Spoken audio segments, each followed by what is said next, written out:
ॐ अज्ञानतिमिरन्दस्य ज्ञानाञ्जनशलाकया चक्षुरुन्मिलितं येन तस्मै श्रीगुरवे नमः। श्रीचैतन्यमनोभीष्टं स्थापितं येन भूतले स्वयं रूप कदा मह्यं ददाति स्वपदान्तिकं। वन्देऽहं श्रीगुरो श्रीयुतः पदकमलं श्रीगुरुं वैष्णवांश्च श्रीरूपं साग्रजातां सहगना रघुनाथान्वितं तं सजीवं साद्वैतं सावधूतं परिजनासहितं कृष्णचैतन्यदेवं श्रीराधा कृष्णपादान् सहगना ललिता श्रीविशाखान्वितंश्च। नमो ॐ विष्णुपादाय कृष्णप्रेष्ठाय भूतले श्रीमते भक्तिवेदान्त स्वामीति नामिने। नमस्ते सरस्वती देवे गौरवाणी प्रचारिणे निर्विशेष शून्यवादी पाश्चात्यदेशतारिणे पञ्चाकल्पतरुभ्यश्च कृपा सिन्धुभ्येव च पतितानां पावनेभ्यो वैष्णवेभ्यो नमो नमः। जय श्री कृष्ण चैतन्य प्रभु नित्यानंद श्री अद्वैत गदाधर श्रीवासादि गौर भक्त वृंदा। हरे Krishna Krishna Krishna Hare Hare Hare Ram Ram Ram Hare Hare. Hare Krishna. So today I was thinking of discussing a very interesting topic called Stop Worrying, Start Living. So it's a very light but a very important topic. So they say that when the child sees a clock, when the child sees the watch, the child is thinking that the time should fly very soon, because every child wants to grow up, become a youth, you know. I mean, no child likes to go to school, wear that uniform. Every child is waiting, na, when do you grow up? But when an old man sees the clock, he is praying that the clock goes a little slower. The child wants the clock to move faster. The old man wants the clock to move slower, because he knows that if the clock moves faster, then his time is going to come up. His time is going to get over. So that's how life is. Life is very relative. How do we look at life? So similarly, you know, when we understand this topic about worry, so it's important to understand what are the various perspectives in which we can see this aspect of worry. So one person was explaining what is life. Life can be defined in various ways, various definitions of various understandings of life. But here is a very interesting understanding. He said life is www.com. What is life? www.com. What does it mean? That means initially when we were in school as a child, www.com refers to write.com. Right? I don't know children of today's age, but in our time the only thing that the child does in school is keeps writing. Right. Keep writing during the class hours, after class hours. Write.com. When the child grows a little older and then, you know, he gets into his work life, so there www.com refers to work.com. You keep working. And why do you work?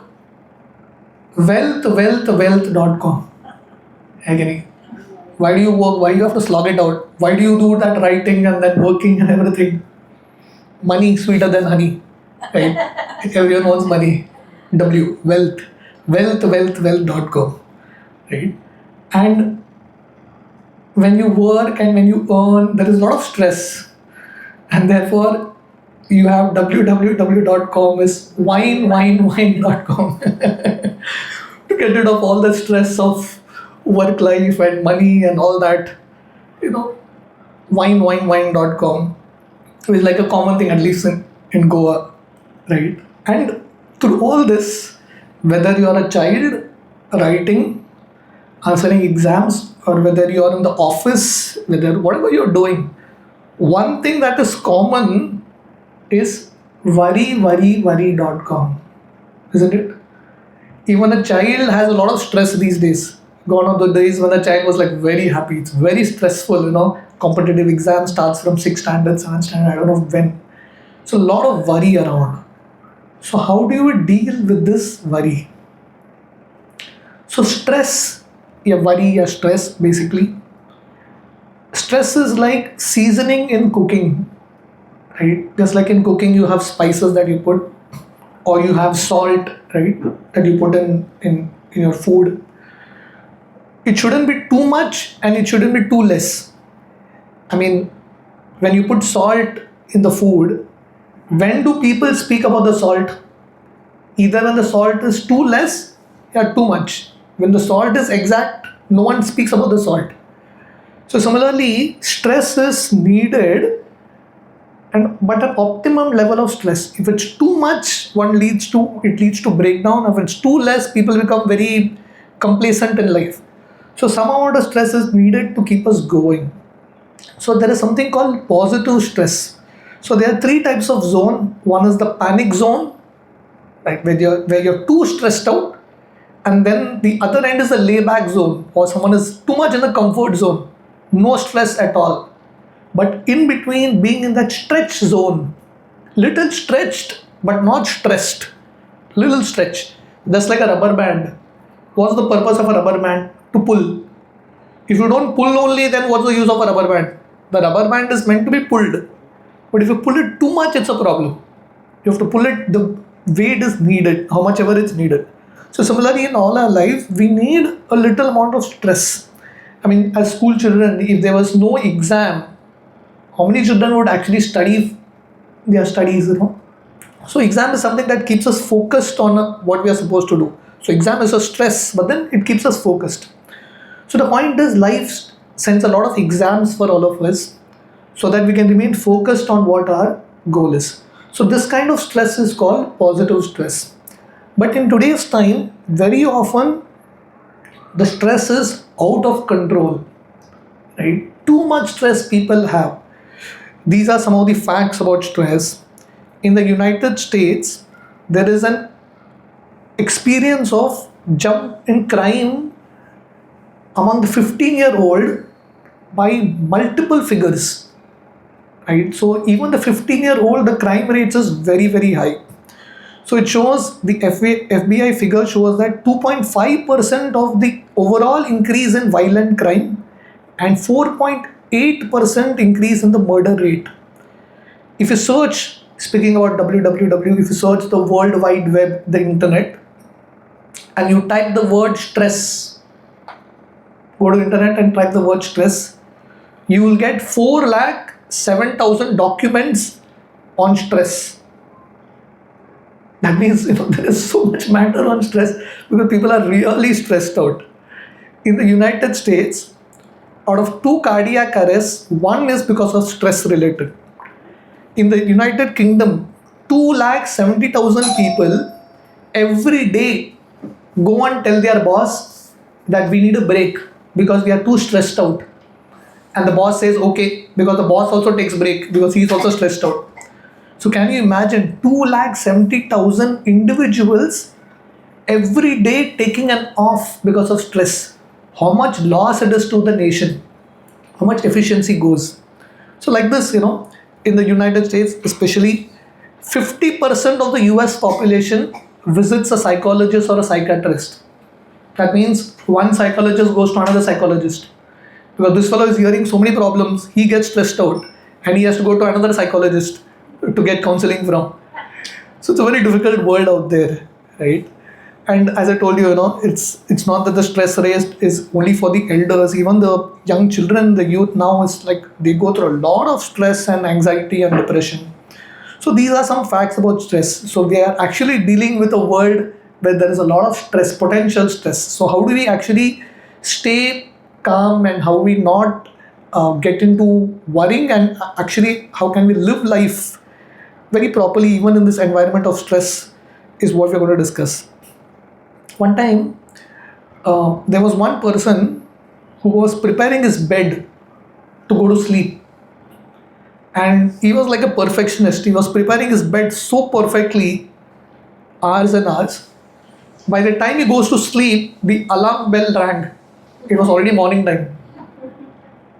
So the lesson is, many times we are busy making life perfect, and by the time life gets perfect to what we think is perfect, it's time up, and we realize that we have not even lived life. So the point is, life is just not a destination to be reached. It's a journey, and you have to start appreciating and valuing the journey also. Like when you go out for a trip, na, or when you go out for a picnic, our thought is that when I reach that place, I'll become happy. And all the while, 2-3 hours, you are like miserable. So it's not about you going there and becoming happy. The journey itself is it can be blissful. So life is basically a journey. It's a destination also, but more than the destination, we are supposed to enjoy the journey. So stress, what is worry or what is stress? Worry gives a small thing a big shadow. We all have worry, but the problem with worry is small things. The mind, the nature of the mind is to make a small thing into a very huge issue, and we start focusing on that so much, we don't focus on all the good things that are already there. Like someone is walking on the road bare feet and a thorn enters the feet, right? Your full focus goes on that point where the thorn has entered. One single point the thorn has entered. But you're not able to appreciate anything else in the body, which is perfect. The full focus goes on that. So worry is something like this. It gives a small thing a big shadow. Here is another very interesting definition of worry. It says worry is like a rocking chair. It keeps you going, but it takes you nowhere. So people keep worrying, and they feel that they are solving something. But worry is just like a rock. It looks like as if you're doing something, but you're not going to get anywhere. So there's no point worrying. You have to start doing something to solve the problem. If you keep worrying about the problem, nothing is going to happen. You're going to be stuck in that same place, right? Worry is like, you can say it's like a dark room where negatives are developed. Previously, nowadays you have digital cameras. Previously you would have those analog reel cameras. So you would take those reels, those films to a dark room, and then negatives are developed there. So similarly, worry is a dark room where so many different ideas, so many different negativities come. Here is a very interesting statistics about worry. Please listen to this. Very interesting. It says 60% of the things we worry about will never take place. 60% of the things we worry about will never take place. Still we keep worrying about it. 60% of the energy we waste on it. 15% of the things we worry about have already taken place. You can't do anything about it. You can't rewind and change it. 17% of the things we worry about are about people whom we can never change. Can we change people? Never. You can try it. But in some time you realize that you can never change anyone. Only 8% of the things we worry about are real problems. This one statistics can remove so much worry. That means only 100% of the things that we worry about, out of that only 8% is legitimate worry. Rest all worry is we are just wasting our energy. So that is worry statistics. So now the question is, how do we deal with worry, and how do we start living even in a situation where there is worry? We can't say that we can live in a world where there is no stress, no worry, no problems. That will keep coming, right? That is natural. So how do we remain peaceful? How do we remain equipoised, sane, like that? So these are the few things that we can do. The first thing is called small changes make a big difference. That means being proactive, pausing, thinking about it, coming up with a solution, and not reacting immediately. Right? So being proactive and not reactive. Right? So one time Gautam Buddha was sitting, and there was one guy who came and started to abuse Gautam Buddha with very harsh words. And Gautam Buddha was completely peaceful about it. So another person who was seeing this whole thing asked Gautam Buddha, why you're not reacting? We should just react, we should just thrash this fellow completely. So Gautam Buddha said, see, if someone gives you 10,000 rupees and you don't take it, whom it belongs to, it remains with that other guy only. So Gautam Buddha said, this fellow is abusing me, but I have not accepted any of his harsh words, any of his criticism. So it remains with him only. So situations will come that will try to agitate us. That's the nature of the world. People will come who will try to agitate us, make us lose our peace, make us lose our calm. So that's the time we need to. Hare Krishna. Oh, I think the charge is over. Do you have a. You all can hear me? Yeah. Yes, we can. Okay. Want a battery or something? Is there a power there? Charging point is there? There's a Plug है बस ये ना if you can just connect it आप लोग figure out कर लेंगे उधर पीछे भी इसको लगाना है। हाँ उसको लगाना है अच्छा आप मुझे उधर से दो मैं उधर पीछे there's one point there see there's an extension board there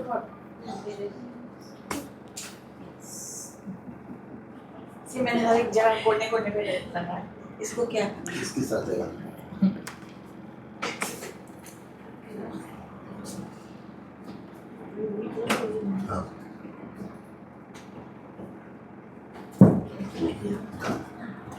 Could you connect it? Yeah, done. Good. Small things make a big difference. You'll learn something new. Okay. So the point is being proactive and not reactive. There'll be so many situations that will come to test us, agitate us. To remain cool is something that's very, very important. So therefore they say that there is something called the circle of concern and the circle of influence. Circle of concern is we are concerned about too many things, but do we have influence of it? Like we are concerned about someone's behavior, we are concerned about the environment, the government, and so many things. But there are so many things that we are concerned about, but we can't do anything about it. Like people are concerned about their looks, how much can you do about it? So best is to focus on the circle of influence, what you can do. So when we use our vocabulary, how do you know who's proactive, who's reactive? The reactive people will say, if I had a better job, if I had better education, if I had better looks, they will keep giving their control to something else. If there was a better government, I would be happy. Reactive people, they will use the language, I can be a better person in the situation. I can deal in a better way. So that's what we are supposed to do. What can I do? Not what situations could have been. So that should be the response that we have. So basically the idea is, given a situation, given a stimulus that agitates us, pause, take time to choose our response. This is the first thing that we can do to deal with stress, right? So when you're really stressed or when you're really confused or really worried, just taking a deep breath, pausing, makes a big difference. You get a little more clarity when there's a good amount of oxygen and a pause there. So this is the first thing called being proactive and not reactive. Second, very important way to deal with stress or worry is to try to live in the present. The major reason why we are stressed is either we are worried about the future or we are cribbing about the past. At the present, there is no problem as such. So living in the present is the most important thing that we need to learn. The mind by nature, the mind is always there in the future or in the past. Like in the talk now, the mind will either be thinking when the talk will get over or what has happened in the past. The mind by nature is never focusing on the present job. And life can be really appreciated or life can be really experienced very nicely while you're present in what you're doing. Whatever the activity may be. Like even while we're eating food, very often we are so much in a rush. We are not able to appreciate the food that is there in front of us. We are not able to taste the elements there. because we are always in the mood of finishing it. The biggest problem of a human being, he wants to just complete everything, he wants to just end everything. He's not able to experience what he is actually undergoing. So living in the present is something that is very, very important, right?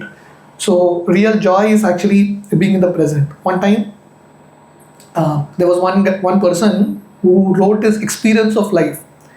He said, when I was in school, I was dying to get out of school and enter into college. When I went to college, I was dying to get out of college and get into a job. When I got a job, I was dying to get married. When I got married, I was dying to have a child. And then he's saying, now I'm actually dying and I realize that I forgot to live only. Right? As I told you, life is not a destination to be reached. This is called destination addiction syndrome. Everyone wants to reach a destination. A school going child wants to get into college, a college guy wants to get into a job. No one is experiencing life. So life is something that is to be lived in the present. So therefore they say, yesterday is history. You can't do anything about it. Tomorrow is a mystery. What is going to happen tomorrow, you don't know. Today is a gift of God, and therefore it is called present. Present means present tense, and present is also a gift, right? So the gift of God is present. If you want to undo your mistakes of the past, you can do it only in the present. And if you want to change the future, you can't change it after going to the future. You have to change it in the present only. So either if you want to change the past or change the future, everything happens in the present only. So therefore, we need to value the present. Try to be present in life. That means there may be problems around, but if you are present in what we are doing, simple things in life can give us a lot of happiness, right? Many times, we are, so often we live in the head. We are not experiencing life. Imagine you are too stressed out and there's so many thoughts running in your mind, and you're walking and you see beautiful flowers around. But because you are living in your head, you're not able to appreciate what is there right in front of you. But if you actually are able to be present to what is coming in front of you, those problems will still be there, but you'll not get so much bogged down by it. So joys in life are in very small things. Just yesterday or day before, we were washing our plate in the ashram basin, and I saw a butterfly just come fly just next to me. When was the last time when we actually appreciated a butterfly? The joys of childhood have already gone off. So it's important that we may become adults, but being child conscious is something that's still very, very important, keeping that innocence alive. Otherwise you miss on life. So living in the present is something that's very, very important. This is the second solution to deal with worries, deal with stress. Third, very, very important, count your blessings. We need to have a list of things that we are grateful for, gratitude list, right? As I told you, there are so many things that may be missing in our life, and it will always be there. Perfect life will never happen in this world. Today, your problem may be wealth. Tomorrow, you may have wealth, but health will be a problem. There will always be something missing in your life. I often tell this story. One time, there was one child who decided to play a prank in his school. So he got 3 sheeps, 3 goats, and he named the goats 1, 2, 4. And end of the school, he left these 3 goats in the school campus. So next day morning, when the peon came and opened the gate, he saw 3 goats and he saw the whole school premises like littered with sheep dung, So the peon started to search the goats. He found 1, 2, 4. So this fellow started to think 1, 2, 4, that definitely there'll be number goat 3, sheep number 3. He started to search every classroom, everywhere. Sheep number 3 is not there only. The principal came, teachers came, they declared a school holiday. Let us search sheep number 3. But how much ever you search, sheep number 3 is non-existent only. Similarly, in our life, we all have 1, 2 and 4. 3 is missing in life. In everyone's life, 3 is missing. For someone, that 3 is health. For someone, the 3 is wealth. For someone, the 3 is relationship. Something is missing in everyone's life. There's no perfect life here. Everyone has something missing. But very often, in filling that missing link, we miss on to live life only. We are so busy searching for that extra thing to fill life to complete that set. We don't realize that it's already a complete set. 1 to 4 is a complete set. You don't need 3 at all. So that's the understanding that we need to focus on what we have. And God has given us a lot of things. Compared to so many other people, we have a lot of things. So we need to be grateful. Grateful for the air we get, grateful for everything, grateful for the food that we get, right? Grateful for small things in life. So they say that it's not the happy people who are grateful, it is the grateful people who are happy. Right? If you want to be happy, you have to learn to be grateful. Right? And you can be grateful even with little things. So gratitude is such an important emotion. So writing a gratitude journal. So the idea is basically we have to learn to stop complaining. One of the most special pastime of the mind. The mind loves to complain. The mind loves to complain about people, about situations, about its own life, what is missing in life. So if you are in a complaining mode, you can never be happy. So we have to learn to be grateful for whatever is given to us. So this is the idea of counting your blessings. So this is something that's very, very important. So this is the third solution.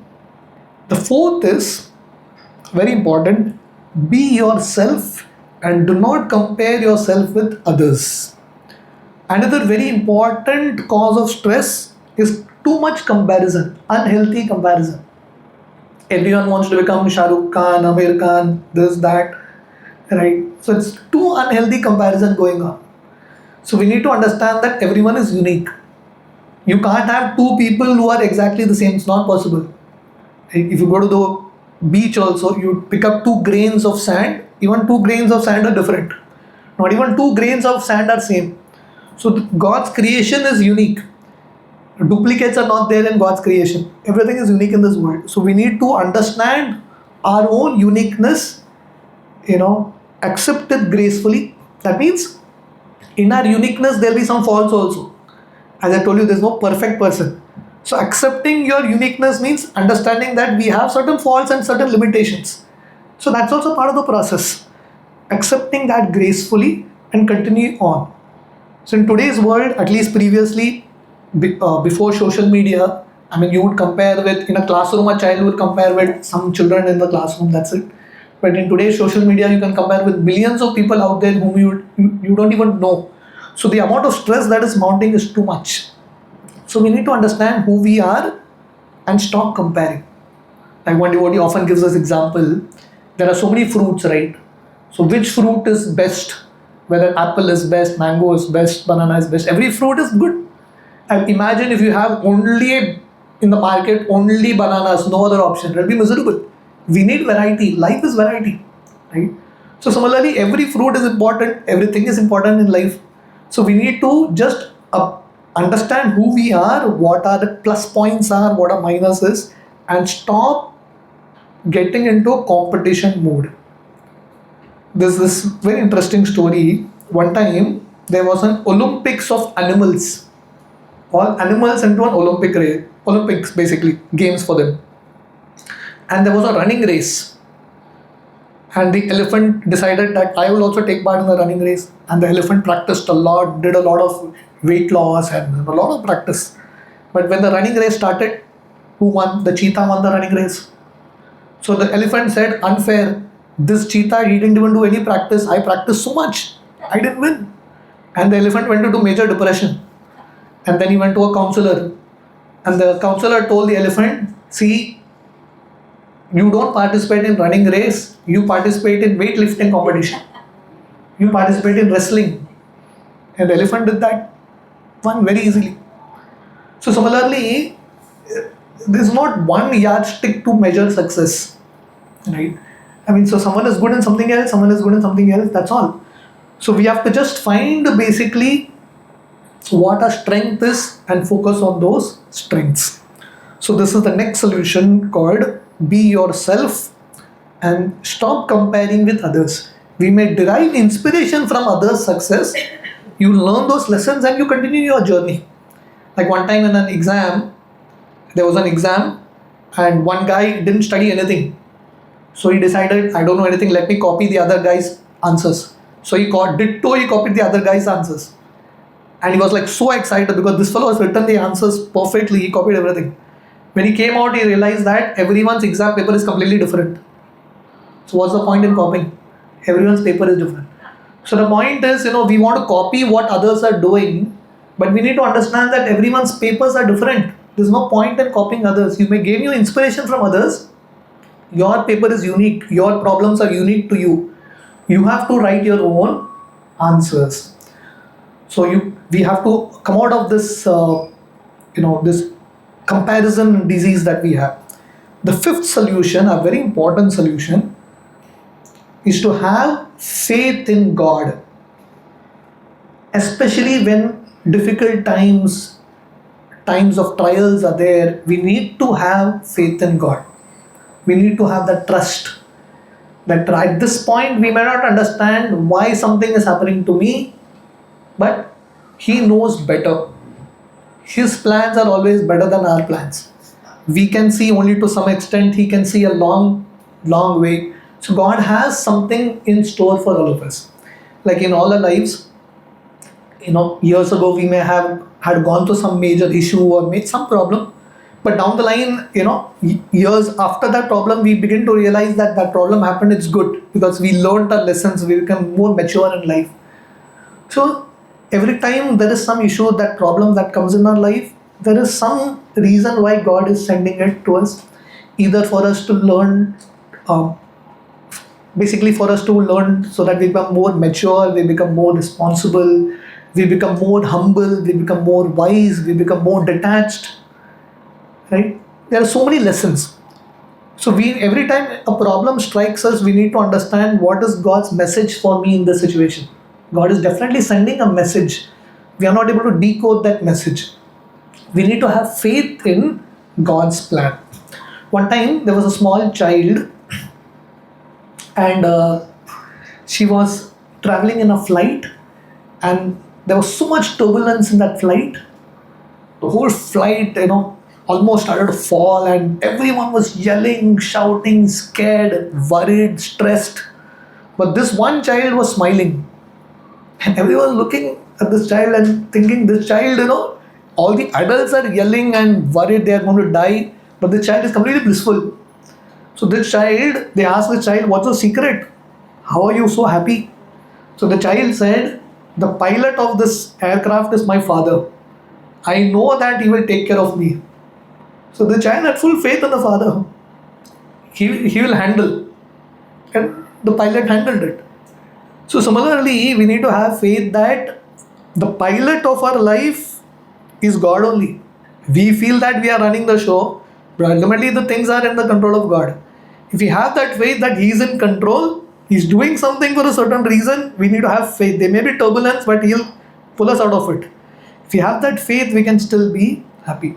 So having faith in God. So therefore, when time to connect to God through chanting the holy names, through meditation, through reading the wisdom of Gita. The Bhagavad Gita begins with Arjuna, who was the most successful warrior. Arjuna was so powerful, he had so much skill, so much power. He defeated even great demigods, Indra, Shivji, and so many great demigods Arjuna defeated. But Arjuna also landed in a situation, if you read the first chapter of Gita, Arjuna was highly depressed. If you read the symptoms that Arjuna goes through, clinically very, very depressed. So Arjuna was in major stress. But he took time out to listen to the wisdom of Gita.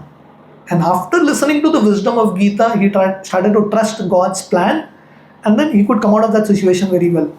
So similarly, whoever we are, if Arjuna had to go through his own difficulty, stress, whoever we are in this world, however intelligent, however skilled, however willed, there will be issues that will come that will try to break us down. So before a breakdown, we need to take a break and connect to Krishna. If you don't want a breakdown, what do you need to do? You need to take a break and come to a satsang like this, connect to Krishna, chant Hare Krishna, and then there'll be a breakthrough. Otherwise, there'll be a breakdown. Every time there's a breakdown, there are only two things can happen. It can be a breakdown or a breakthrough. It will all depend on whether we remove time to connect to God and have trust in Him. So therefore they say, worries are there. We need to download our worries and get online with God. Worries will be there. Download your worries and get online with God. Today's time, people understand the language of online, right? So therefore, we need to get online with God, right? The Wi-Fi is always there. We just need to get connected. Just like, I came here, Nimi Mataji's Wi-Fi was there, but I couldn't get connected. You need a password. Similarly, God's Wi-Fi is there everywhere. You can connect to God. But what's that password? That password is the Hare Krishna Mahamantra. When you chant Hare Krishna, you're connecting that password. And then you'll have access to God's Wi-Fi. You can continuously chat with Him. Right? This is the fifth solution. Right? Have faith in God. And the sixth and a very important solution, very practical, is called service to others. Why? Because when we are worrying, what are we worrying about? We are worrying about ourselves. My problem, my life, my this, my that. We are so much my conscious. So to get rid of this, so when you're too much worrying, you're too much thinking about yourself. You don't realize that definitely we all have problems, but there are so many people out there who have problems 1,000 times more than what we have. So how long we'll be stuck in our own problems? My problem, my problem, my problem. We have to grow and try to help others deal with their problems. And the beauty is, this day we start actually helping others with their problems, our problem will become very, very insignificant. You will feel that my problem is nothing, Baba, this person is going through so much. And Krishna will bless you with the strength to deal with your problems. So again, you need to have faith in this process of serving others.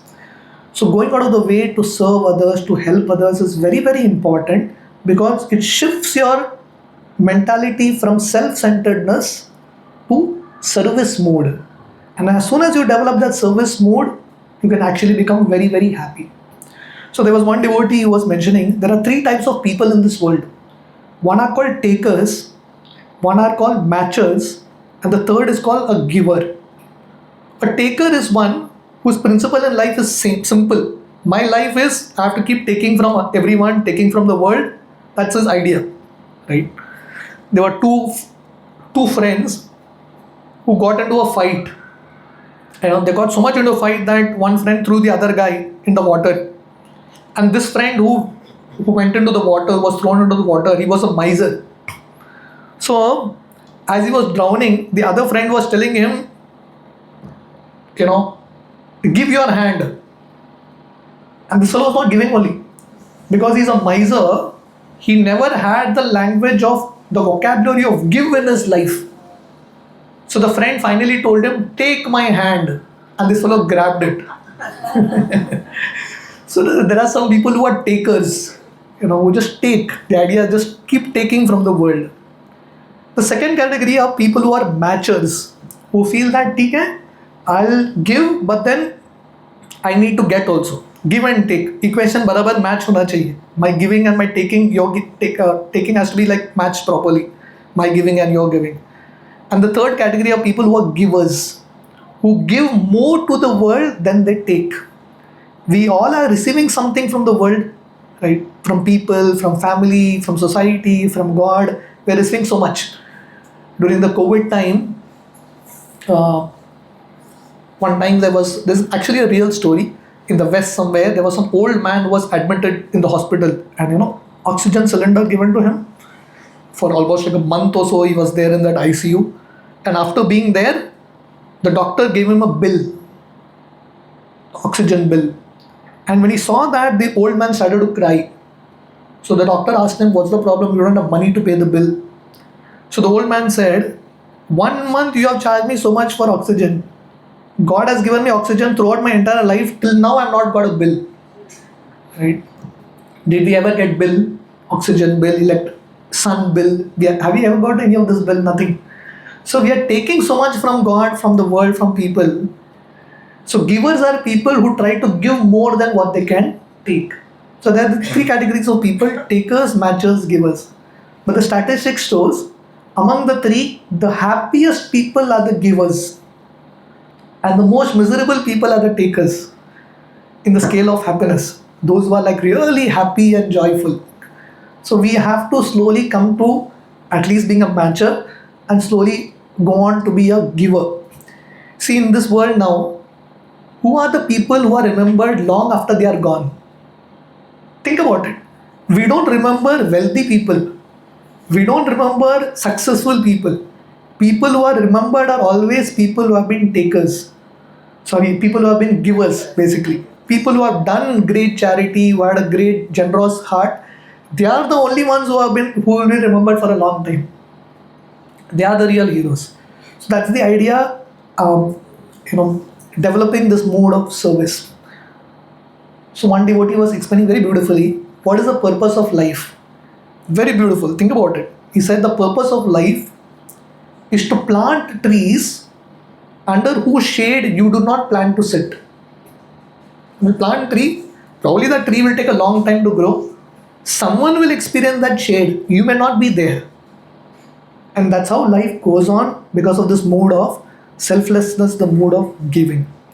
So here we saw basically in today's session uh, worry, the statistics of stress, how much it's so much prominent in today's world. We saw some definitions of stress, definitions of worry, and then basically we ended with 6 solutions we can do to deal with the worry around. So it's simple. If you're in an ocean and you're in a boat, water is there everywhere. But if you're in a boat, you're safe. The problem is if water from the ocean enters into that boat, then the boat is going to collapse. If there's a hole and the water outside, water enters inside, there's a problem. So we are living in a world of stress. That's not an issue. The issue is when the stress outside starts to enter inside. The negativity outside starts to enter inside, then there's a problem. So we need to keep the boat, our mind, sealed of holes. And these are the 6 things that can help us deal and see that there is no leakage, so that we can remain peaceful, we can remain positive even in a negative world. The first solution is small changes make a big difference. Being proactive and not being reactive. Second, trying to live in the present. Trying to breathe, live in the present, experience the small joys of life. Third, counting our blessings. Right? Making a list of grateful things, things that we are grateful for, our gratitude list. Fourth, be yourself and do not compare with others. Everyone is unique.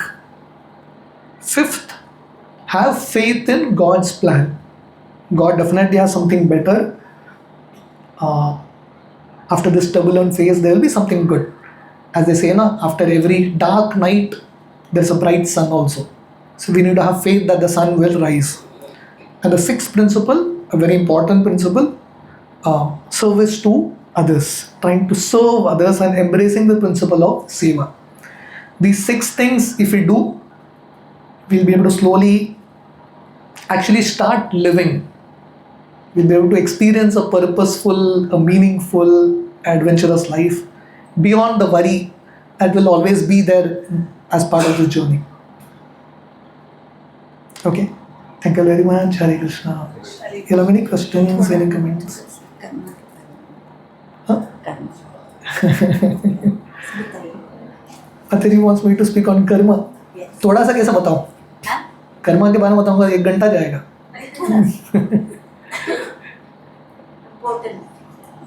Yeah, so that's the idea. The idea of karma we discussed in detail at Veena Madhuri's place. Probably we can share that video across. The idea of karma is basically Newton's 3rd law. Every action has an equal and opposite reaction. That's the idea. So in the land of India, even an uneducated person in the Vedic India, he understands the law of karma. He understands that I shouldn't do bad, it will come back to me. Today or tomorrow it will come back. So that's the idea. So that we don't think bad, we don't do bad for others, because eventually it will come back. Right? So we try to do good karma, and beyond good karma, we try to do bhakti to Krishna. Because Lord Krishna, see, if you just do good activities, then you will get good results. You'll be able to enjoy life. But the problem is, in this world, however great your life may be, there will be always these problems in this world. So therefore, when we practice bhakti to Krishna, which is called akarma, bhakti to Krishna not only destroys our past karma, but it does these activities, these bhakti activities, see that we don't get any future karma also.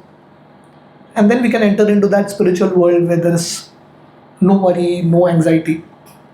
So basically the Gita explains three types of karma: karma, vikarma, akarma. Karma is good activities, vikarma is bad activities which should definitely not do. But what we should try to do is akarma, bhakti related activities. If you do this, then your karma account becomes zero.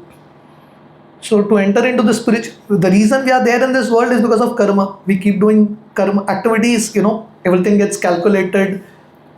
Everything is getting calculated in this cycle of karma, and we get reactions. We get different bodies. So if you want to enter into the spiritual world, your karma account has to be zero. And how do you make that zero? The process of making it zero is to surrender to Krishna. The last conclusive verse of the Bhagavad Gita, Lord Krishna says, Sarva dharman parityajya mamekam sharanam vraja aham tvam sarva papebhyo mokshashyami ma sucha. Lord Krishna says, if you surrender to me, which is the essence of bhakti, surrendering to Krishna, Lord Krishna says, I will take care of all your sins. Aham tvam sarva papebhyo mokshashyami. I will liberate you from all your sins. Ma sucha, do not fear. That's the idea.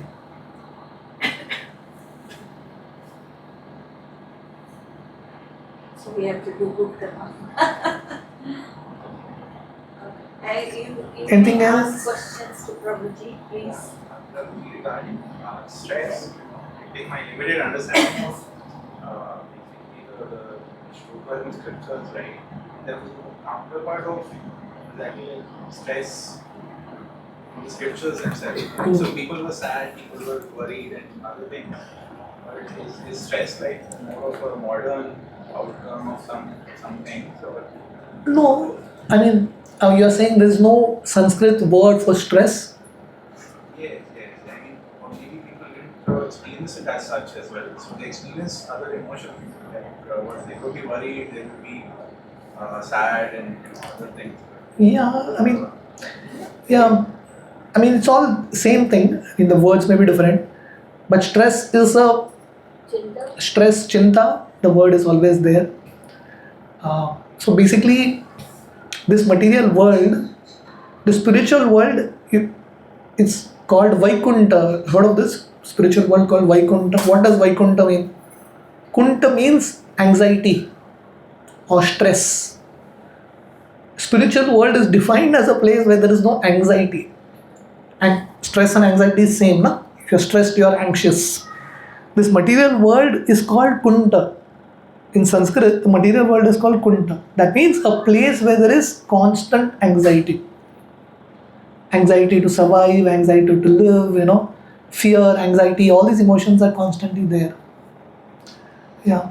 So it's there in scriptures, the word chinta.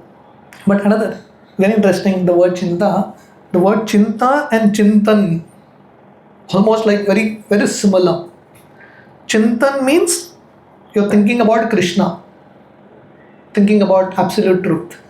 And chinta means you're thinking about this world. See, it's very simple. When you think that this world is all in all, when you are material conscious, then there is chinta. But when you are conscious of the spiritual world, you are conscious of the spiritual truths, Krishna, that's called chintan. So when your consciousness is there, the chinta will not bother you so much. Right? So we need to shift from chinta conscious, problem conscious to chintan conscious, thinking about Krishna. That's the idea. So Prabhuji, you came late, so just recap what we were discussing, like it was worry and... Yes, I give you a full recap. We were discussing this topic called Stop Worrying, Start Living.